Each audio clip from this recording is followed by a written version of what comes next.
Report from Cape Kennedy, Florida. The launching of the Ranger 8 spacecraft. Here is CBS News correspondent Charles Von Fremd at the launch site. And the countdown here is T-minus 5 minutes and counting at Cape Kennedy for the launch of the 8th Ranger rocket, a spacecraft designed to take close-up pictures of the moon. This countdown has gone almost flawlessly all night long. There was one 11-minute hold earlier this morning, but scientists figure that they can pick up this time in the count. They have done that, and as of now, we're scheduled to fly here in 5 minutes' time. Behind me stands Launch Pad 12 here at Cape Kennedy. And on it sits an Atlas Agena booster rocket standing more than 100 feet high. This is one of the most tried and trusted vehicles that the space agency has. Hello and welcome. This is Michael Annis, and you're listening to episode 59 of the Space Rocket History Podcast. And now, Ranger 8 through 9 and Intelsat 1. During 1965, there were several significant unmanned scientific missions launched. 3 of them will be covered in this episode. The first is Ranger 8. You may recall from episode 43, the probe Ranger 7 became the first spacecraft to send close-up pictures of the moon. Of course, Ranger 7 was part of the Ranger series created by NASA to take high-quality pictures of the moon and transmit them back to Earth in real time. These images were not only to help select landing sites for future Apollo missions, they were also to be used for scientific study. Each Ranger spacecraft was designed to make a kamikaze dive straight into the moon and send close-back images back to Earth right up until they crashed into the surface of the moon. You may recall, Ranger spacecrafts were originally designed beginning in 1959 in 3 distinct phases called blocks. Ranger 6, 7, 8, and 9 were the Block 3 versions. The spacecraft consisted of a hexagonal aluminum frame base 1.5 meters across, on which was mounted the propulsion and power units, topped by a truncated conical tower which held the TV cameras. 2 solar panel wings each, 0.739 meters wide by 1.537 meters long, extended from opposite edges of the base with a full span of 4.6 meters. And a pointable, high-gain dish antenna was hinge-mounted at one of the corners of the base away from the solar panel. A cylindrical, quasi-omnidirectional antenna was seated on top of the conical tower. The overall height of the spacecraft was 3.6 meters.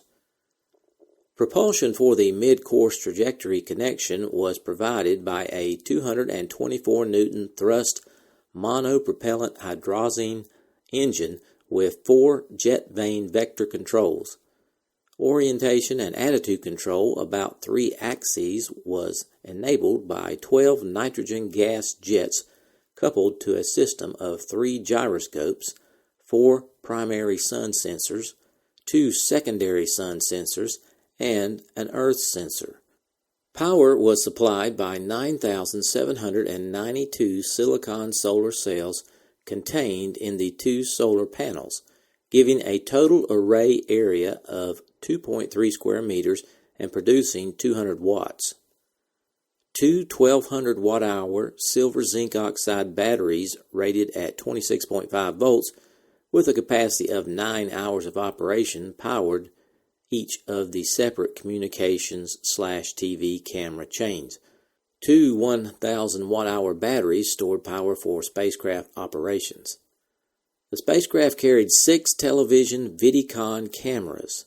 The cameras were arranged in 2 separate chains or channels with different exposure times, fields of view, lenses, and scan rates, each self-contained with separate power supplies and timers and transmitters so as to afford the greatest reliability and probability of obtaining high-quality television pictures.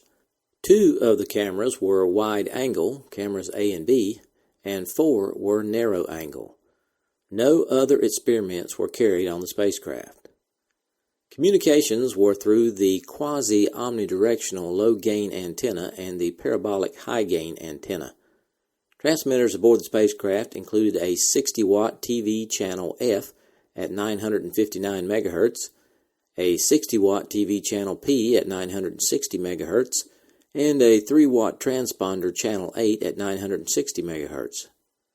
The telecommunications equipment converted the composite video signal from the camera transmitters into an RF signal for subsequent transmission through the spacecraft's high-gain antenna. Sufficient video bandwidth was provided to allow for rapid framing sequences of both narrow and wide-angle television pictures. The launch vehicle for Ranger 8 was the now reliable Atlas 196D with an Agena B 6006 upper stage. Here's an audio clip on the function of the Agena. I was saying even more critical in the Atlas is the Agena D. It must first burn its upper stage engines to insert the Ranger spacecraft into orbit, and then after about a 12-minute coast period, while scientists here read their telemetry reports, check their computers to find out exactly where the spacecraft is, Agena will be called upon to burn a second time. Its engines must ignite again to give the Ranger a little extra kick. Little is hardly the word in the space age. It'll be traveling at 5 miles a second in space at 17,000 miles an hour, but it must have a speed of more than 24,000 miles an hour in order to escape the Earth's gravitational pull. That's about 7 miles a second. And this is what Agena must do. On February 17, 1965, Ranger 8 lifted off at 17:05 Universal Time. We now join the countdown at T-minus 60 seconds. Now we're in the final minute of the count.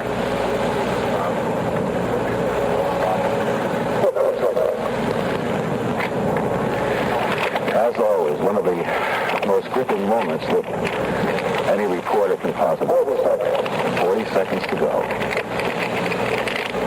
There will be a burst of fire under the Atlas first stage booster about 3 seconds before liftoff.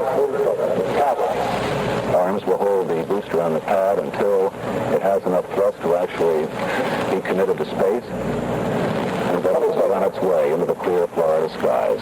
From this point on, I'm going to be quiet and let you listen to Ed Mason in the blockhouse. The final seconds of the count. Everything is go. We're ready to go. 8, 7, 6, 5, 4, 3, 2, 1, liftoff.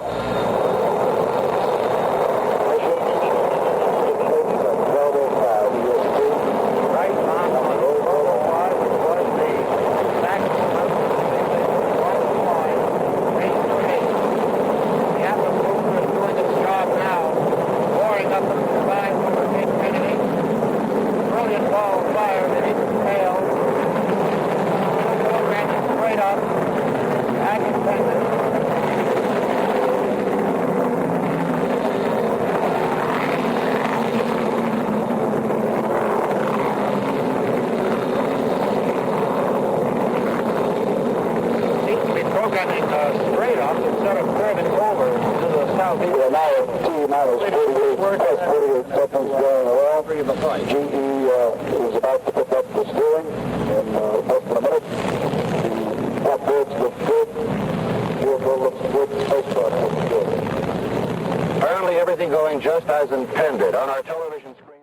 The Atlas booster performed nominally, injecting the Agena and Ranger 8 into an Earth parking orbit at 185 kilometers altitude. After launch, control of the Ranger was transferred to JPL. Control of the flight of Ranger actually will shift very quickly from Cape Kennedy here all the way across the country to California to the Jet Propulsion Laboratory, where we have a report now from CBS News correspondent Bill Stout. Sprawling at the foot of Southern California's San Gabriel Mountains, the Jet Propulsion Laboratory was dedicated less than a year ago. One of the newest spaceflight operations facilities, and right next door, in the very next room, they're ready for Ranger. Tracking and control will be here from liftoff to the very end. From a few seconds after launch at Cape Kennedy through the picture-taking as the second moon target, right up to the instant Ranger impacts on the surface of the moon. Here they'll adjust Ranger's course using these instruments, this data processing equipment. That'll be sometime this evening, 16 hours after launch. And here they'll keep dozens of electronic fingers on the spacecraft's pulse. Constant measurement of temperature, voltage, and pressure. This is the heart of the worldwide tracking network. Johannesburg, South Africa, Woomera, Australia, Goldstone, California. Each has control roughly 1/3 of a day to make sure there is no break in communication. And all the information comes here. 4 days from now, we'll see the pictures.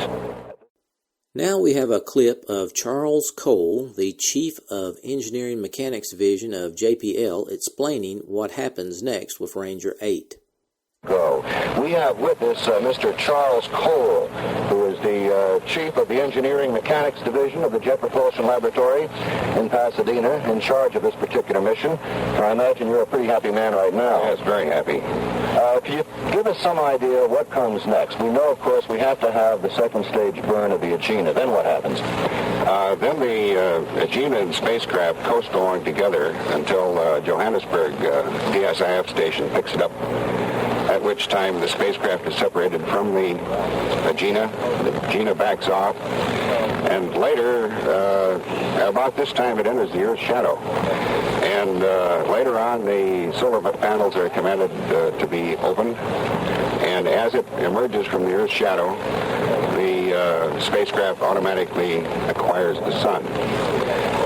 And 2 or 3 hours later, the Earth acquisition sequence starts, in which we now try to acquire the Earth with the high-gain antenna.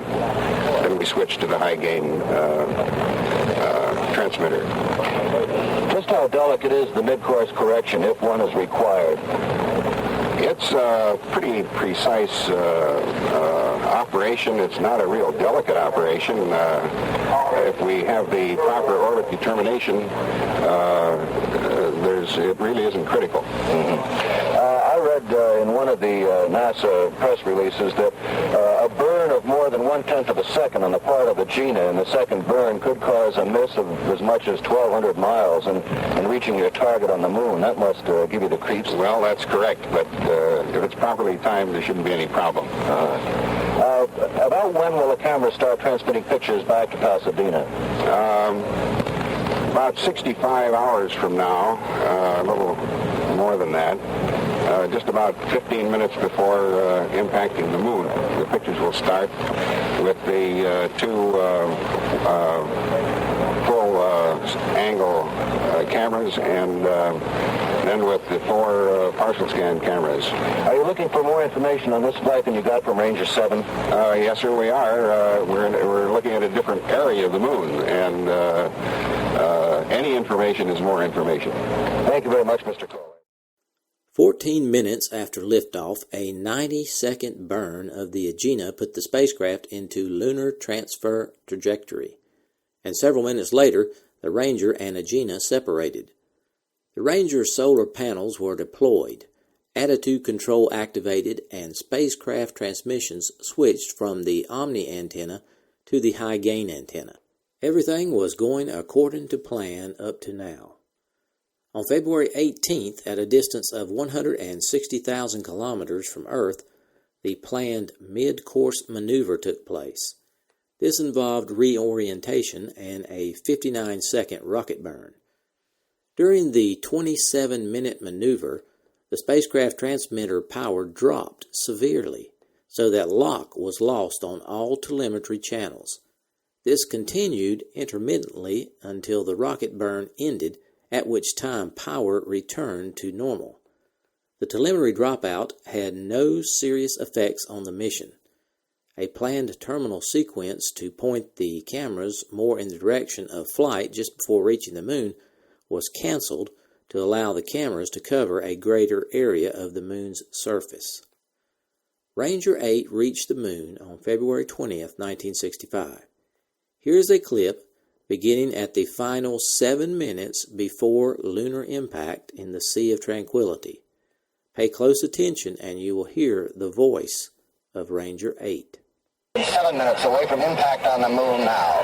Incidentally, you can hear a hum in your television and radio sets right now, and that is the voice of Ranger. It's radio telemetry reports, which are coming back from the spacecraft as it makes its terminal plunge toward the moon.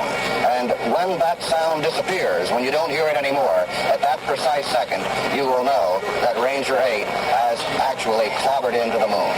But before doing so, apparently, it has really done its job. Scientists here are hopeful that they'll collect more than 7,500 pictures of the lunar surface, and as it sweeps across the moon, it's doing something quite a bit unlike Ranger 7, which flew last July. Ranger 7, if you'll consider this is the moon, this table right here, came in like this, almost directly.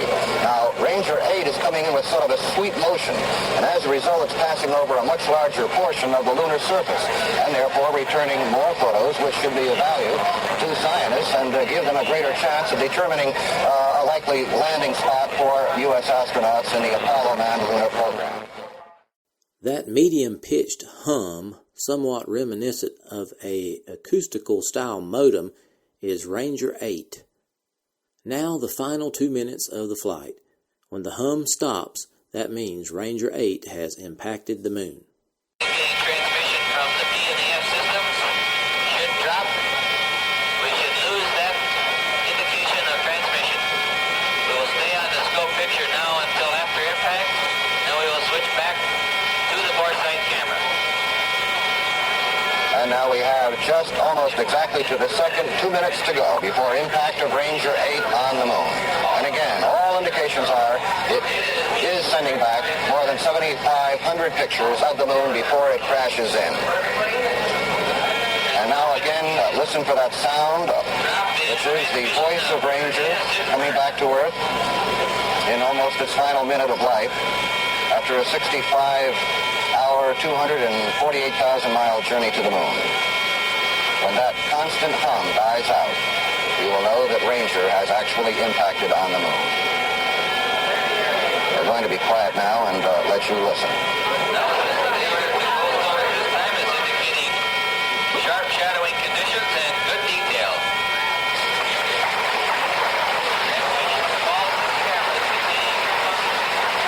We'll come back here just for a moment to explain why there is a clause now from the Jet Propulsion Laboratory officials here, because they have been told that there is sharp definition of the area in the Sea of Tranquility where Ranger 8 will make its impact. This is important because it will provide better pictures, better quality pictures of the lunar surface than did Ranger 7 last July.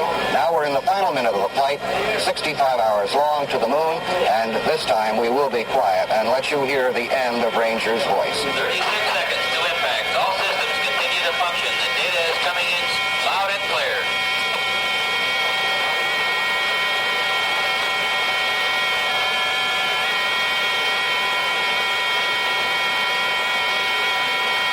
Video data is still excellent. Strong signal. Impact in 10 seconds. This is the VU scope at Cape Kennedy, and we'll see if we can see impact.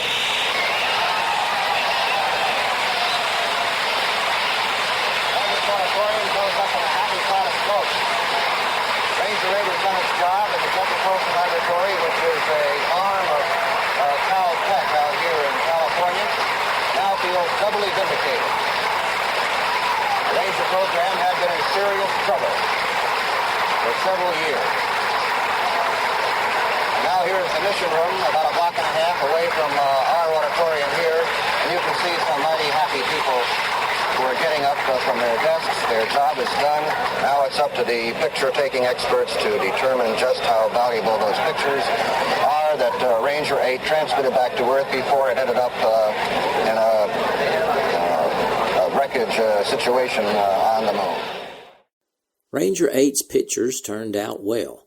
The first image was taken at 9:34 Universal Time at an altitude of 2,510 kilometers. This was followed by the transmission of 7,137 photographs of good quality over the final 23 minutes of flight. The final image taken before impact had a resolution of 1.5 meters per pixel. The spacecraft encountered the lunar surface in a direct hyperbolic trajectory with incoming asymptotic direction at an angle of minus 13.6 degrees from the lunar equator.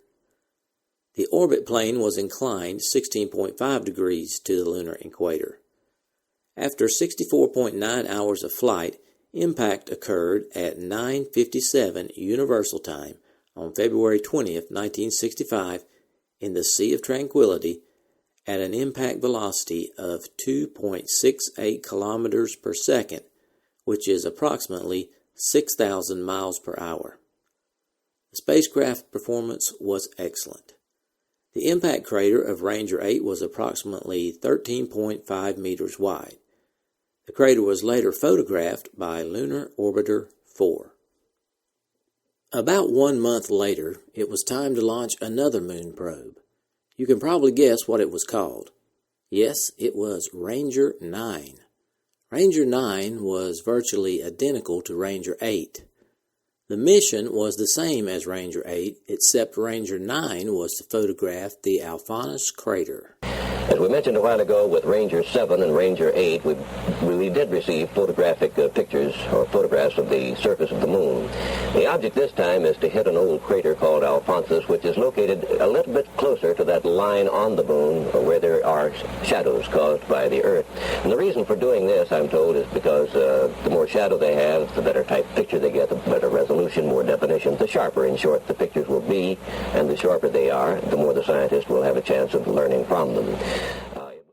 Ranger 9 used the same type of launch vehicle and upper stage as Ranger 8, the Atlas-Agena combination. Now we join launch coverage of Ranger 9 at T-minus 3 minutes. T-minus 3 minutes. T-minus 3 minutes. And in 30 seconds from now, we'll reach a critical point. If there's going to be any hold, it'll come just after this 30-second point. It doesn't look it now that they're getting proper readouts in the blockhouse from all the telemetry from the vehicles, from the two vehicles, the first stage, the Atlas, and the second stage, the Agena, plus the fact that they've got all their gear in the blockhouse, all the indicators and dials and so on in sync, compatible with this particular vehicle, because everything works in compatibility. This is Ranger Control. The countdown is now at T-minus 2 minutes and 30 seconds. The Agena destruct is internal and armed. That's a go. The Agena umbilical is enabled. This is Ranger Control. And that's a go.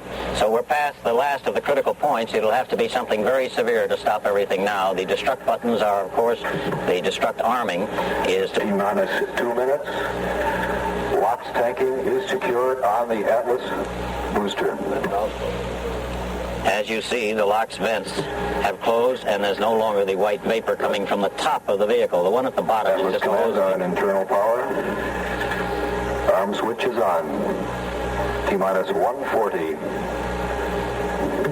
Arm switch now. Missile is on internal power at this time.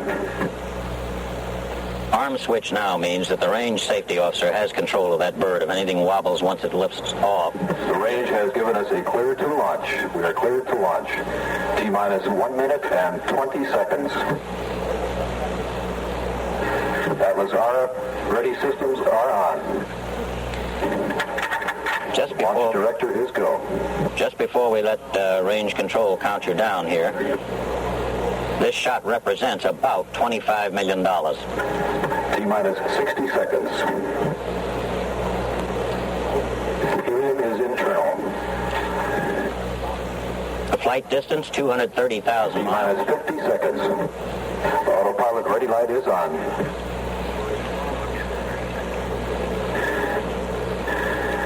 T-minus 40 seconds. Liftoff time will be 4:37 p.m. Eastern Standard Time. And if Ranger goes well, it'll reach the moon early Wednesday morning. Now the count coming up. T-minus 30 seconds. The mission is go.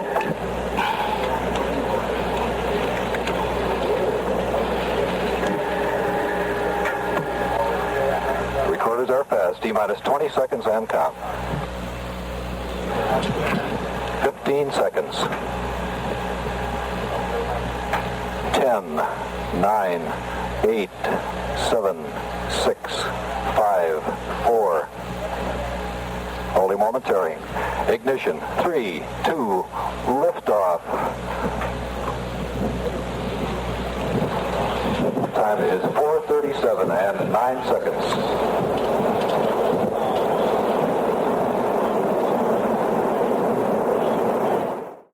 Shortly after launch, the newscaster heard an explosion. We're now almost 40,000 feet.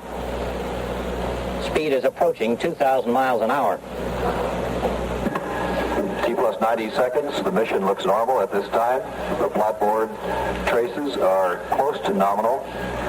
T plus 1 minute and 40 seconds.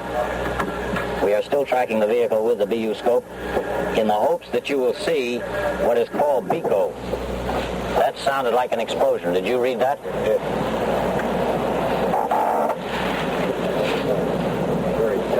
There's the blockhouse. Orion Reed. GE steering has been initiated at T plus 2 minutes. T plus 2 minutes. The mission looks good at this time. Well, the mission is good. That was a local explosion.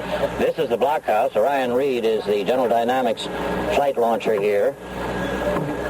With T.J. O'Malley, the flight controller. We have confirmed BICO. Booster ignition cutoff has occurred. The mission looks good at this time. BICO took place with a speed Booster of has been jettisoned. The mission continues to look good at T plus 2 minutes and 30 seconds. jettison the shielding. BICO took place at about 4,800 miles an hour. The rocket is now doing almost 7,200. Flatboard tracings look good. The rocket appears to be close to its nominal course. It's T plus 2 minutes and 50 seconds. And it's about 45 miles up.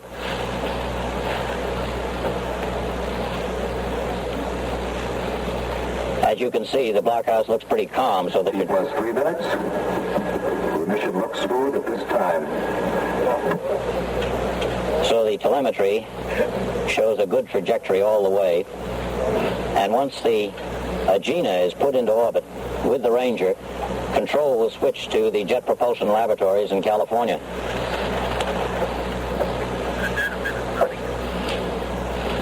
This is Ranger Launch Control. The count is now T plus 2 minutes and 30 seconds. Two Air Force F-4Cs were used as chase aircraft on this mission, photographing the liftoff of the Atlas Agena rocket, and this caused the sonic boom which you heard a few minutes ago. We're at T plus 3 minutes and 50 seconds. The mission is normal at this time. The plotboard tracings are very close to the nominal that we anticipated. T plus 4 minutes. We couldn't see the chase plane, so we didn't want to guess at any sonic booms, but that's the word. And because of the wind, the chase planes usually start up to the north of the rocket. Because of the wind, we got it louder here on the ground than anyone else read it, probably. In spite of the sonic boom of the chase planes causing a little bit of excitement, on March 21st, 1965, the Atlas 204D and the Agena B 6007 boosters performed nominally and injected Agena and Ranger 9 into an Earth orbit at 185 kilometers altitude. A 90-second Agena second burn put the spacecraft into lunar transfer trajectory. Here's the clip. We have just had a report from Ranger Control that the Agena rocket has relighted. Its purpose now in the next 90 seconds is to take the vehicle from 17,600 miles an hour to 24,525 miles an hour and put it in a tunnel on a trajectory to the moon. The burn was followed by the separation of the Agena and Ranger. At T plus 70 minutes, the command was given to deploy solar panels, activate attitude control, and switch from the Omni antenna to the high-gain antenna. The initial trajectory was so accurate the planned mid-course correction was delayed from March 22nd to March 23rd, when the maneuver was initiated at 12:03 Universal Time. Ranger 9 reached the moon on March 24th at 13:13 Universal Time. The news coverage began at 23 minutes before impact. Good morning. Ranger 9 is 23 minutes away from impact on the surface of the moon. The spacecraft is 1,772 miles from the moon, or 243,636 miles away from Earth. The flight, which began Sunday afternoon at Cape Kennedy, will terminate in a crater, Alphonsus, 250 miles south of the lunar equator. And we expect to see live pictures of the final 10 minutes transmitted through space, showing the surface of the moon as Ranger 9 nears the moon from an altitude of about 900 miles. This is the Space Flight Operations Facility at the Jet Propulsion Laboratory, where the flight of Ranger 9 has been controlled since just a few minutes after launch. Scientists here have been following the flight, making two slight corrections in its course, one early Tuesday morning and another at 8:08 this morning Eastern Time. We are now at impact minus 22.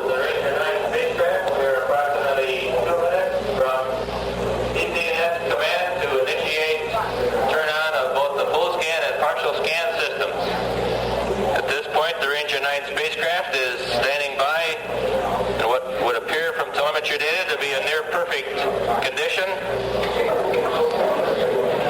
Here in the auditorium, JPL staff members and others await the first live pictures from the spacecraft. We will be hearing a lot of space and photographic terminology. Goldstone, the receiving station in the Mojave Desert, 150 miles from Pasadena. F cameras will be the full scan or wide-angle cameras. Resolution will refer to the clarity or the detail of the pictures. Maria will be the dry seas of the moon. Alphonsus will be the target, a crater with a 3,000-foot peak from which some astronomers have seen a red cloud indicating possible volcanic activity. Ranger 9 is now at impact minus 21, and we will have more of this report on the flight of Ranger 9 in just a moment. The terminal maneuver was executed to orient the spacecraft so the cameras were more in line with the flight direction to improve the resolution of the pictures. 20 minutes before impact, the 1-minute camera system warm-up began. The first image was taken at 13:49 Universal Time at an altitude of 2,363 kilometers above the moon. We are receiving pictures from the Ranger 9 spacecraft. We'll be standing by to switch over special electronic equipment to attempt to bring you real-time TV photographs from the Ranger 9 spacecraft.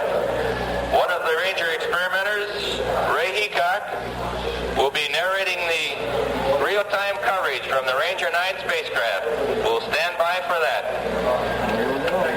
While we're waiting for the first... These pictures are coming to you live in real time.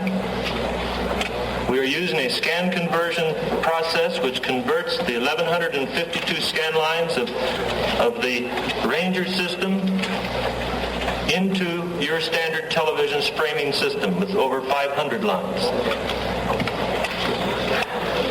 Television wasteland. The quality of the pictures appear to be excellent. If the system continues to work as is indicated by what we see out of the scan converter at this time, we will have an unusual series of pictures of a very interesting portion of the moon. This scan conversion system is new. It is borrowed from our Surveyor program.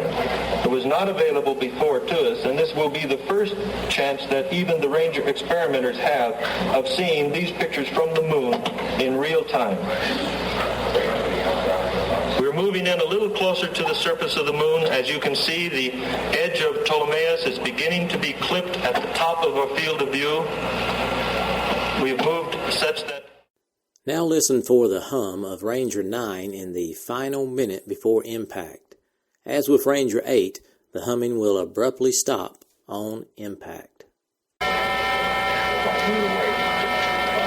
We're coming up on 1 minute to impact, 90 miles above the surface.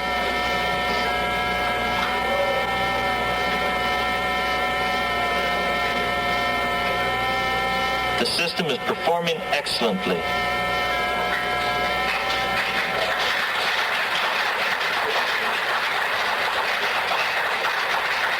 coming up on a half a minute to impact.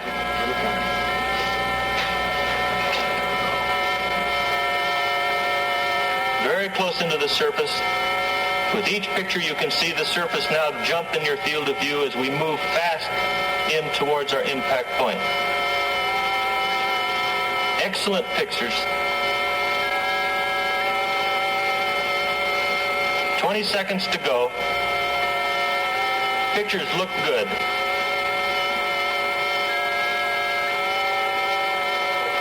Each picture jumps you closer to the surface.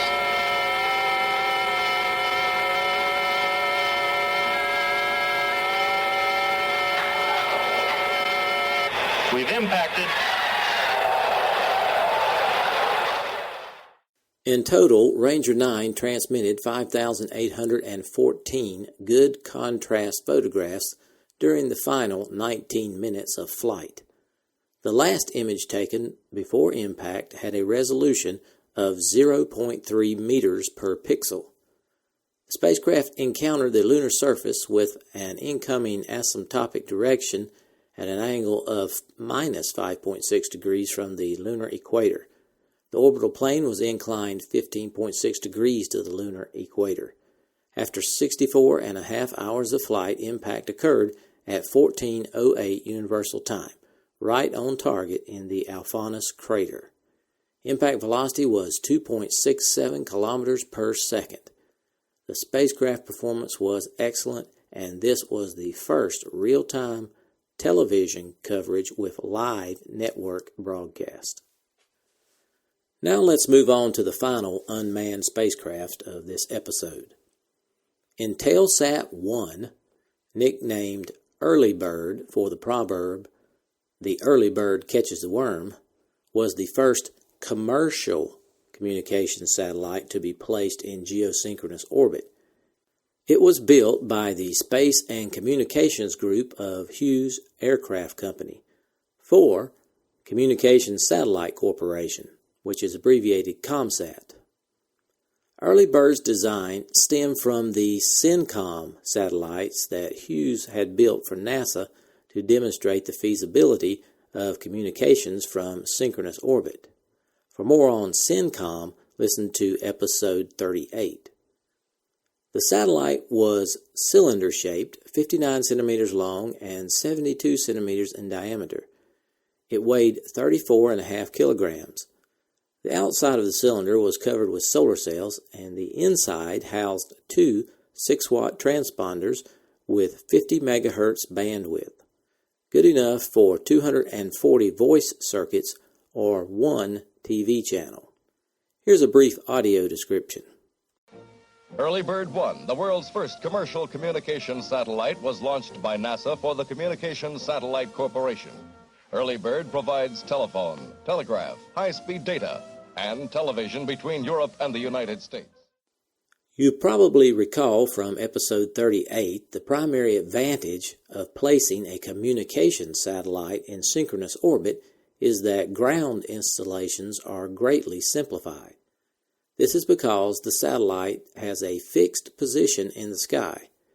Complex and expensive tracking antennas are not required. However, in order to hold its position in relationship to the Earth, the satellite must be placed directly above the equator. The launch vehicle for Intelsat/Early Bird was the Delta D, a 3-stage rocket built by Douglas Aircraft Company. The Delta D was also known as the Thrust Augmented Delta and the Thor Delta D. The first stage was a Thor missile, and the second stage was the Delta D, which was derived from the earlier Delta C. An Altair 2 solid rocket motor was used as the third stage. The main difference between the Delta C and the Delta D was the presence of 3 Castor 1 solid rocket boosters clustered around the first stage. The satellite was launched on April 6, 1965 from Cape Canaveral Air Force Station Launch Complex 17A. Since Early Bird was launched from Cape Canaveral, which is north of the equator, certain maneuvers were necessary to properly position the satellite. These were performed by means of commands from the Earth station located at Andover, Maine. Early Bird was aligned by the Delta's third stage at an angle of 16.7 degrees to the equator and spin stabilized. It was separated from the third stage at 26 minutes 32 seconds after liftoff and coasted to its final apogee of 23,081 miles.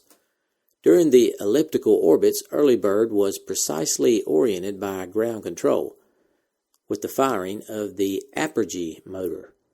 On the sixth orbit apogee, Early Bird was thrust into an almost circular equator orbit near 32 degrees west longitude with an eastward drift rate of 1.5 degrees per day. Final synchronization to slow the drift rate and more nearly match the Earth's rotation rate was accomplished on April 14, 1965. This maneuver placed Early Bird at its planned position, 28 degrees west longitude. The attitude of the spacecraft was then changed to concentrate the antenna beam on the Andover and European Earth stations. The Earth station at Andover was equipped with Hughes-developed telemetry and command equipment. Intelsat 1 began its commercial service on June 28th, in station-keeping orbit 22,300 miles above the equator. Early Bird provided line-of-sight communications between Europe and North America.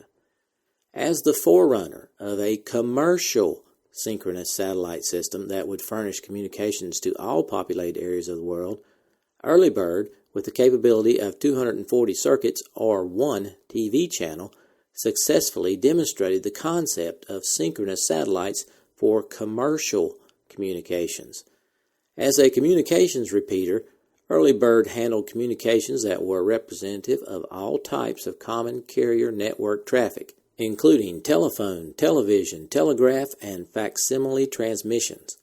It also helped provide the first TV coverage of a spacecraft splashdown, that of Gemini 6, in December 1965. Early Bird was designed to have an operational life of only 18 months, but it remained in full-time service for nearly 4 years. It was placed on reserve status in January of 1969, but recalled into service in June of that year for use during the Apollo 11 mission. 2 months later, the satellite was again retired from active service and placed in orbital reserve. In 1990, it was briefly reactivated to commemorate its 25th launch anniversary. The satellite is currently inactive but still in orbit.